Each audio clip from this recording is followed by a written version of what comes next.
Այս կետում մեր բացացած խնդիրը հետևյալն է, մենք նշում ենք, որ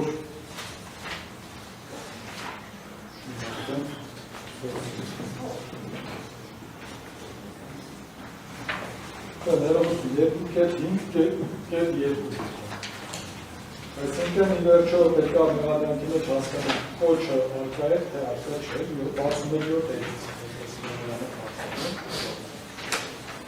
61-րդ էջի ներքևի արկա մեղադրանքի մեջ պատվարժան դատան ամբողջ դատականության ընթացքում այսպես չպասվեց, թե որներ կոչը ի վերջո ինքնացիպազանին մեղադրում են, որ կոչ հարել, ավելի չմահրանան, հիմա որներ կոչը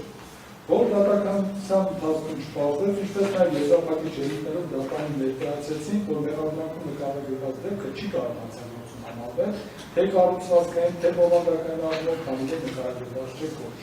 Ուրեմն առաջադրված մեղադրանքից տեսնում ենք, որպես հանցագործություն դիտարկվել է Գալաթի հեռուստաընկերության ծրված եւ 2024 թվականի փետրվարի 3-ին հրապարակված կայքետների մեջ հարցազրույցը,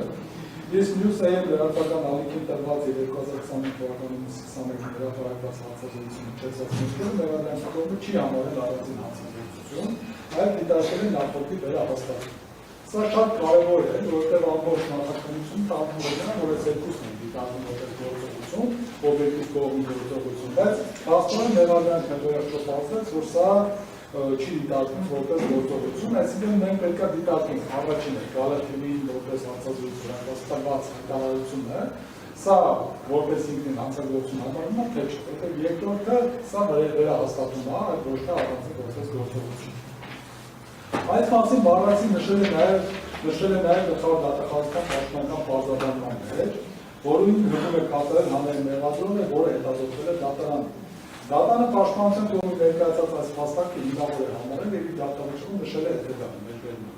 Դատանը արձանագրում է, որ մեղադրյալն օգտագործելով զանգվածային լրատվության միջոցը Գալաթիին 2024 թվականի փետրվարի 3-ին իշխանություն դատելու եղած հրապարակային կոչ է։ Այլ կերպ մեղադրանքի բովանդակությունը կազմել է դատանի կողմից հաստատված հանգամանք հանդիսացող մյուսային լրատվական ալիքի 2025 թվականի 21-ին տրված հարցազրույցը դատանը չի գնահատում որպես առանձին դրվագ, այլ այն գնահատում է մեղադրյալի Գալաթիի հեռուստաընկերության տրված հարցազրույցի ընթացքում արված կոչի սուբյեկտիվ կողմը հաստատող հանգամանք, որով մեկ անգամ ևս հասցվում է անձի դիտավորությունը։ Սույն բողոքում վերլուծենք հետևաբար պատվարանական բացառապես Գալաթիի կողմից 2024 թվականի փետրվարի 3-ին հրապարակված այլ հարցազրույցի բովանդակությունը։ Նախ ինչպես նշել ենք բազմիցս, դա հարցազրույց չէ, այլ քննարկում է եղել, որը տեսագրվել է հեռուստաընկերության կողմից եւ եթեր է արձանագրվել։ Դրա կարևորությունը կայանում է նրանում, որ հարցազրույցը դա լրագրողի կողմից տրված հրապարակային հարցին տրված հրապարակային պատասխանն է, որը կարող է ինչ-որ հասցեատերեր ունենալ։ Իսկ քննարկման ժամանակ Միքայել Սրբազանն արտահայտել է իր կարծիքը, որով մեղադրողների նշած հանրության լայն զանգվածներին ուղղված չեն եղել։ Սակայն դա չի ամենակարևորը։ Իրականում կարևոր հենց այդ արտահայտված մտքերի բովանդակությունն է, որը նա ընդամենը պատմել է, որ վերջին 6 տարիների ընթացքում բազմիցս ասել է, որ ռազմական հեղաշրջում է պետք, որ դա ասել է պատերազմի օրերին, նաև նախկին նախագահ Քոչարյանին եւ Սարգսյանին։ Այն որ նախկինում այդ թվում 2020 թվականի պատերազմի ժամանակ Միքայել Սրբազանը խոսել է ռազմական հեղաշրջման անհրաժեշտության մասին եւ այդ մասին ասել է նաեւ նախկին նախագահներին, բայց դատախազությունը եւ քննչական մարմինները իրավացիորեն չեն համարել հանցագործություն։ Ավելի պարզ։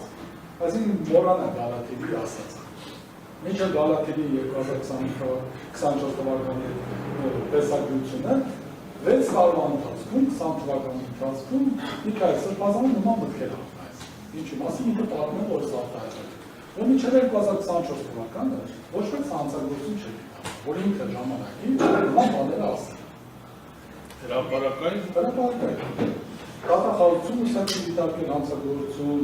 քննչականը չի դիտարկել, ավելին հենց մենք կոնկրետ ապացույցով ունենք, որ Դանիել Գևորգյանը հարցում էր կատարել 2023 թվականի նույնաբնի ձևակերպումներով հարցազրույցի վերաբերյալ, որ բարի չէին նախաձեռնել, դիտարկել են, որ հանցագործության ակնարկներ չկա։ Հենց սա կապել է տվել, որ պաշտոնապես քննարկել եք նույնիսկ այս հարցը, տեսել եք, որ հանցագործություն չկա։ Մի քիչ առաջ են ընկնում այս բողոքից։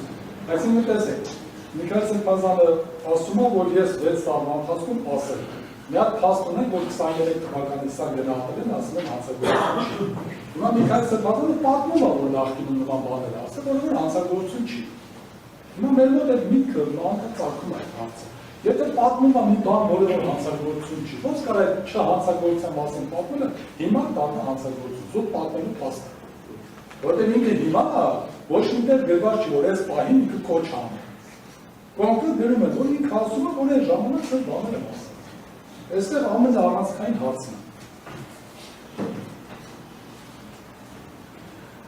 Ավելին, չնայած որ ոստիկանության ինչ որ աշխատակից 2023 թվականի սեպտեմբերի 26-ին, ասեք 24-ին է հարցը զրույցի դատակի, 23 թվականի սեպտեմբերի 26-ին գտել է, որ Միքայել Սրբազանի կողմից նույն օրը օրագիր գրապական կարգին տրված ռազմական հեղաշրջում պետք է արվի, թե չէ Հայաստանը կդառնա Էրմենիստան, Աջափանյան վերնագրով հարցազրույցում, առավելին արկա իշխանությունը բնության զասպելու նոմած հրապարակային կոչ։ Այսինքն ինչ որ ոստիկանության աշխատակից այն ժամանակ նման բանակ են ահապել, ու դրա մասին հաղորդում է ներկայացել, սակայն քննչական մարմինը եւ դատախազությունը գտել են, որ դա հանցագործություն չէ եւ քրեական բարի չեն նախաձեռնել։ Այս դրա մասին էլ է ասել է, օրինակ, այս 6 տարիների մեջ մտնում է նաեւ 23 թվականի այս հարցազրույցը, որ ասում ես այն ժամանակ ասել եմ, նույն ոստի պաշտոնապես ասել են, որ հանցագործություն չի սա։ Այն որում պետք է նշենք, որ այդ հարցազրույցում Միքայել Սրբազանը ևս խոսում է ուժային կառույցների միջոցով ռազմական հեղաշրջում կատարելու անհրաժեշտության մասին, բառացիորեն գրեթե նույն օգտագործությունը։ Ստացվում է, որ մեղադրանքի կողմը գտնում է, որ 6 տարի կրկնվող այդ մուտքերը հանցագործություն չեն։ Սակայն երբ 2020 թվականի փետրվարի 3-ին Սրբազանը պատմել է, որ նախկինում նման բաներ է ասել, այստեղ նյուսերմի մասին է 24-ներ անդրադառնանք, որ հանցագործություն չի, ինչի մասին որ պատմել է, այդ հանցագործություն չկատարելու մասին պատմելը արդեն դիտարկել են հանցագործություն։ Մեղադրանքի տրամաբանությունը հանգում է դրան։ Մեր գնահատմամբ ակնհայտ է, որ նախկինում կատարված իրադարձությունների մասին պատմելը չի կարող այս պահին կամ որևէ պահի կոնկրետ գործողություններ կատարելու կոչ համարվել, եթե պատմողը պատմելուց հետո կոնկրետ կոչ չի անում։ Ավելի պարզ։ Օրինակ, եթե ինքը ասել, որ գիտեք ինչ կա, ես այդ ժամանակ ասել եմ, ու հիմա կոնկրետ ասի, հիմա արել եք, կոչ անի։